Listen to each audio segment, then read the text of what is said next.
All right, good morning. Can everyone hear me okay? All right. Let me get the hard part over with first. Unlike the commencement speaker at Morehouse University, I will not be able to help much with the student debt. But you're all invited to crash out with my family in South Florida if you're ever coming through town, all right? Let's hurry up before sea level rise. Yeah, you can bring your family with you. They seem like a pretty good group. Anyway, I've sat through many a tortuous commencement ceremony. Sometimes I was even sober.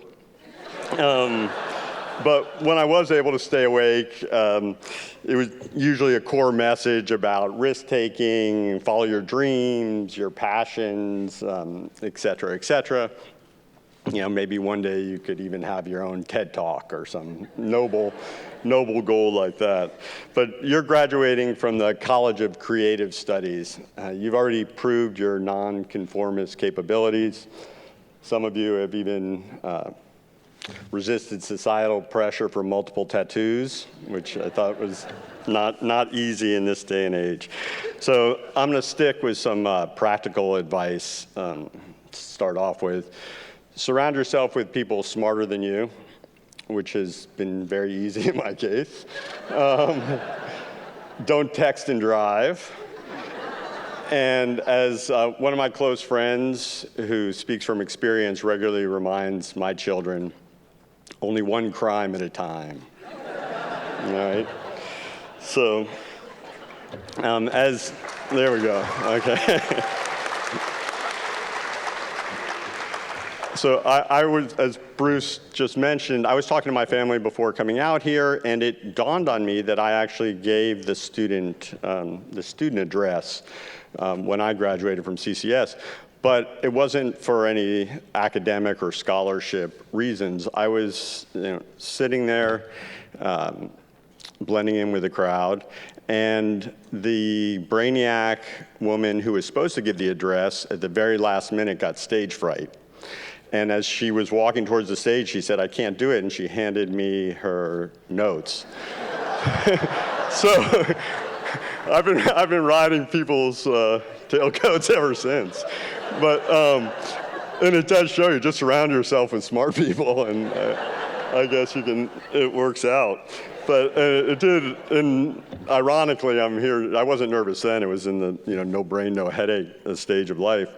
But I was, ironically, when I got the invitation to present today, I was extremely nervous, and I still am, obviously. It's not the DTs.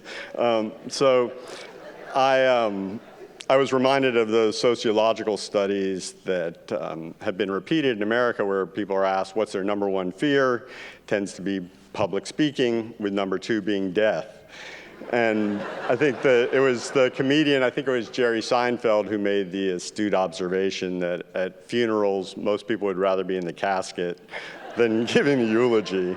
But nonetheless, I am honored not to be in a casket anyway, but also to be here. But that's one sort of comic example illustrating how we humans are not rational actors, but we are good at post hoc, after the fact justification of our different behaviors.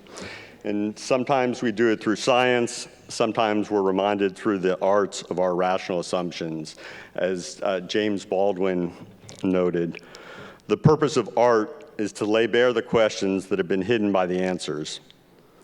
And whether you use numbers, words, music, all of the graduates are connected by this convoluted relationship that we have between the emotions that drive us to reveal the facts and our selective embrace of some objective truth. Emotional events like these graduations validate our actions with punctuated ceremonial moments. The ceremonies imply a rite of passage, as if we're on some linear, calculated path, leaving behind our infantile omnipotence in the gutters of Del Playa. But these choreographed instants provide not only justification, but also a fresh start, giving us the illusion of control, akin to New Year's resolutions. But I would argue that our individual trajectories are not much different than society's collective scattershot paths. What one historian has described as rigorous effects from chance occurrences, or as Kierkegaard put it much more simply, life can only be understood backwards, but it must be lived forwards. If I look back to 1982, to the moment I was introduced to the College of Creative Studies, I had already been in and out of college twice. Once was even on purpose. And it certainly supports the argument for the serendipitous nature of life's paths. So I had a crush on a girl whose name I didn't even know, but I would see her regularly at the activist events going on at that time. And back then, the major issue was trying to get corporations and organizations to divest their holdings from South Africa, including the UC Board of Regents, in support of the anti-apartheid movement. The other big issue were anti-whaling protests, and I was involved with a lot of anti-whaling protests at Burger King, the major purchaser of Icelandic fish products, where we had really brilliant slogans like, "Hold the pickles, hold the lettuce, Icelandic whaling sure upsets us." Good thing I was a literature major to come up with that. Anyway, but the slogans are certainly outdated, but unfortunately the topics, be they social justice or large-scale environmental threats, are certainly more relevant than ever. But anyway, so this person that I was trying to meet, she had a big dog, and I was walking around campus one day, and I see this dog roaming, kind of crossing the bicycle gauntlet during rush hour, and I figure, okay, I'll follow the dog, meet the owner, and be the hero, and et cetera. So I follow this dog, and it goes into this nondescript building, which is the College of Creative Studies, which I had never heard of before. And I walk in there, and I believe there's an art opening going on, but there was all sorts of different activity and the types of projects you could already get a sense of from the walls. So, I started mingling with the humans, and I saw all the multidisciplinary activity going on at the time, and it was obvious from the beginning the mutual respect that faculty and students had for each other, and that the different disciplines actually had for each other and how they all interacted. And it was unlike any other academic setting I'd been in, no sign of the usual vertical chain of command that I was accustomed to. And you can see it right now with, at most commencement ceremonies, it's the stuffy faculty up on the stage and the students are in the audience, but here it's reversed appropriately.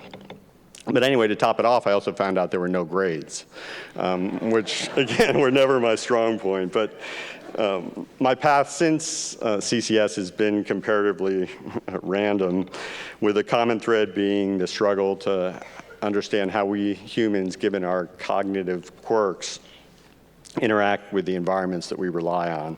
And they've taken me to underwater caves, to working in crack houses in Jamaica or jungles in Asia. And I've continued to follow the elusive wandering mongrel in that sense.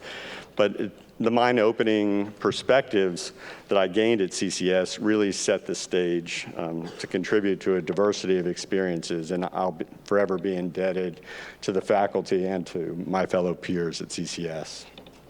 So, but being back here after graduating in 1989, so that's 30 years for the art and literature majors.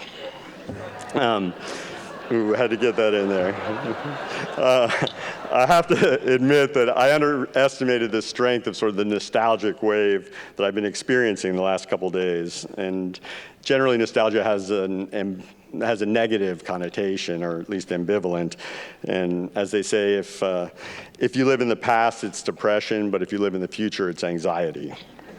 But our inability to deal with time, what the economists call hyperbolic discounting, is at the core of many of our intertwined modern societal challenges, be they environmental, social, or political. And Perhaps this negative association with nostalgia is related to what the geologist Marcia Bjornerud has termed chronophobia, our ultimate existential dread when we realize the insignificance of time we have here on the planet in the scheme of geologic time. And this flavors our decisions to be short-term oriented with detrimental effects on the environment and social equity. But there are other, more positive interpretations of the affect of nostalgia that perhaps can give us a longer temporal perspective. Nostalgia also embodies the depth of connection that exists across space and time to the people, spaces, and experiences that were once shared. You in the audience, or you on stage, and me at the podium. The Scottish mountaineer and poet Nan Shepherd, I think, captured it well when she wrote, "Place and a mind may interpenetrate till the nature of both is altered." Our challenge, certainly I should say your challenge, is to create these connections to the places, peoples, species, and distant environments that we don't interact with personally, that we don't look like, that we don't think like, whose categories of being one might not even understand, but whose lives are impacted by our decisions and vice versa. This doesn't have to be done for rational reasons, and it may be through art, literature, or music binding us together by engineering sustainable solutions, alleviating suffering with innovative algorithms, or teaching people to communicate creatively. I said I wouldn't give any advice, but I will wrap up by passing on the advice of the contemporary polymath thinker Maria Popova, who wrote, "Critical thinking without hope is cynicism, but hope without critical thinking is naivete." Congratulations to the class of 2019, to your families and friends. Your creative and critical thinking are what you have to give the world, and may you give them in abundance. Drive fast and take chances. All right.